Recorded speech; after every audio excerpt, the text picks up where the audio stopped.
Here are 4 things INTPs do that confuse everyone. Number 1, they pause mid-sentence and just vanish into thought.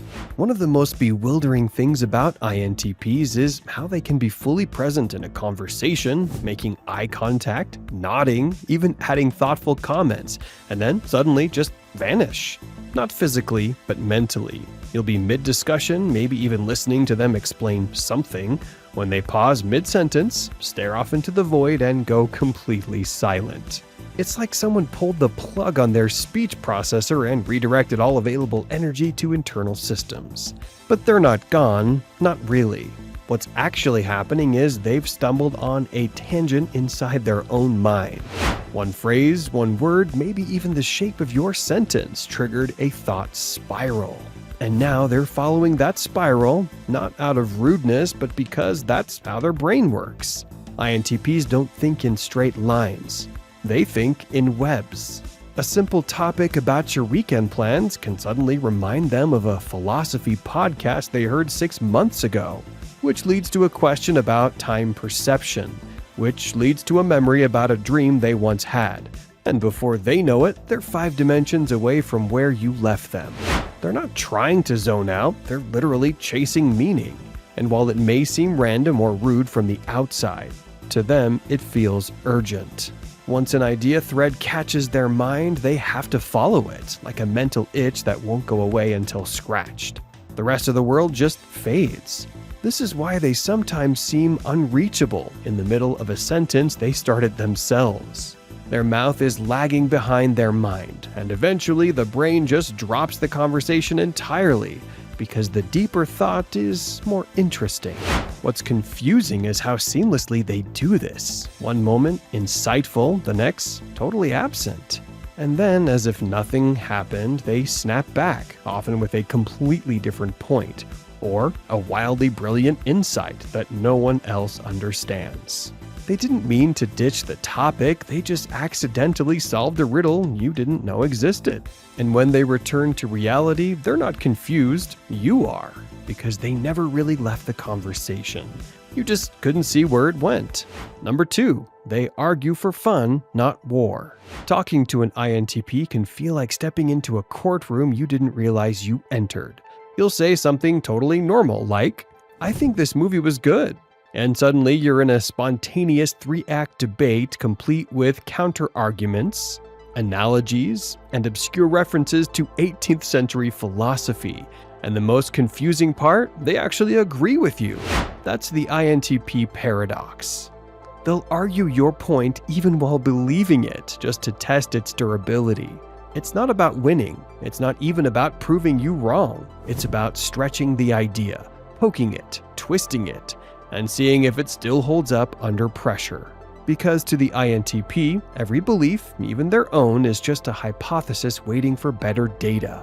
They're allergic to intellectual laziness, and casual assumptions make their neurons twitch. So, when you casually drop a thought like, "Everyone loves dogs," their mind goes into overdrive. Does everyone? What about cat people? Allergies? Cultural bias towards certain animals? They can't help it. It's not that they want to be contrary. Okay, maybe a little, but mostly it's about mental exploration. Arguments are how they think. It's not personal, and it's definitely not aggressive. In fact, if you get visibly upset during the debate, they'll be confused, even a little hurt. Because for them, this was bonding. This was a trust fall made of logic. You present an idea, they challenge it, and then, ideally, you both walk away smarter. That's the goal. But to everyone else, it just looks like relentless nitpicking. They'll question your wording, your premise, your conclusion. Not to break your confidence, but to refine your clarity. And sometimes, yes, they'll even argue against themselves just to keep the dialogue interesting. It's like playing chess with one brain split into 2 players. This can be exhausting for people who expect validation or just want to vent without a surprise TED Talk in response. Number 3, they forget the obvious but obsess over the obscure. One of the most head-scratching things about INTPs is how their minds are simultaneously brilliant and totally unreliable when it comes to basic life tasks. They can deep dive into quantum computing for 6 hours straight, explain the inner workings of black holes, and quote 3 philosophers you've never heard of, but then completely forget it's Monday, or that they were supposed to call you back, or that they're wearing mismatched socks again. To them, it's not a contradiction, it's just how their brain prioritizes. The INTP mind is like a high-powered telescope pointed at deep space. It sees galaxies that no one else even notices. But if you ask it to read the label on a milk carton in the fridge, it'll short circuit. It's not that they don't care about the practical. They just don't register it unless it's tied to something interesting. Their curiosity is like a divining rod, pointing toward abstract or complex topics with magnetic pull. And once something catches their interest, they'll go all in, obsessively digging into it with a level of focus that borders on academic possession. They'll forget to sleep, forget to eat, forget to reply to any of your texts. But they'll know the entire evolutionary history of octopuses because one video sent them down a rabbit hole. And they're not even marine biologists. Meanwhile, the dishes haven't been done in 4 days, and they still can't remember the name of that person you introduced them to 3 times. But if that person mentions something intellectually provocative, the INTP remembers that. Not their name, just the sentence that triggered a new thought stream. It's not intentional, it's just that mundane tasks don't register on the INTP's radar, unless they're connected to a bigger concept or system. If something feels repetitive, emotional, without substance, or just exists in the common sense realm, their brain quietly tosses it in the junk folder. They don't forget because they're careless. They forget because their operating system is optimized for discovery, not maintenance. It's like trying to get a spaceship to mow the lawn. They're wired for high-concept thinking, and the details of daily life often feel like static noise. So yes, they may forget where they put their phone while they're holding it, but they'll also come back to you an hour later with a mind-blowing theory about time perception and attention blindness. Number 4, they ask questions that sound like insults. INTPs have a very specific kind of communication style that tends to catch people off guard. Not because it's loud or aggressive, but because it's brutally analytical in a world that expects social cushioning. They'll ask questions that, on the surface, sound like they're low-key roasting you, but in reality, they're just trying to understand how your logic works. You'll say something like, "I just follow my gut." And without missing a beat, the INTP will hit you with, "Why would you trust something that's never been peer-reviewed?"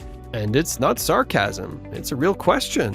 To them, this isn't rudeness, it's curiosity. They're not judging you, they're dissecting your thought process like it's a machine they're trying to reverse engineer. But of course, to everyone else, it can feel like an attack. Because the tone is flat, the expression is neutral, and the phrasing is, let's say, unfiltered. They don't do social preamble. There's no, "I hear you, but," or "That's a good point, however." They skip straight to, "But that doesn't make any sense." And not because they think you don't make sense, they just haven't yet figured out how you make sense to yourself. It's an internal puzzle for them, but that need to analyze can come off as cold, detached, or even condescending, which is hilarious because INTPs are usually some of the least judgmental people you'll ever meet. They don't care what you believe, they just want to know how it holds up under logical pressure. They're equal opportunity skeptics, including of their own ideas. If they're asking you, "Do you actually believe that?" it's not an insult, it's an invitation. A weird, slightly uncomfortable invitation to open up the hood of your belief system and poke around together. And if you can explain it in a way that clicks with them, they'll respect the hell out of you, even if they disagree. The problem is most people aren't used to their ideas being treated like science experiments in casual conversation. INTPs forget that most people value emotional safety in dialogue, not impromptu logic audits. And since they don't always pick up on emotional cues right away, they don't realize they've crossed a line until the vibe shifts and someone suddenly goes quiet or defensive. Then the INTP is confused. What did I say? Because to them, they were just asking questions. These videos will be really helpful for you.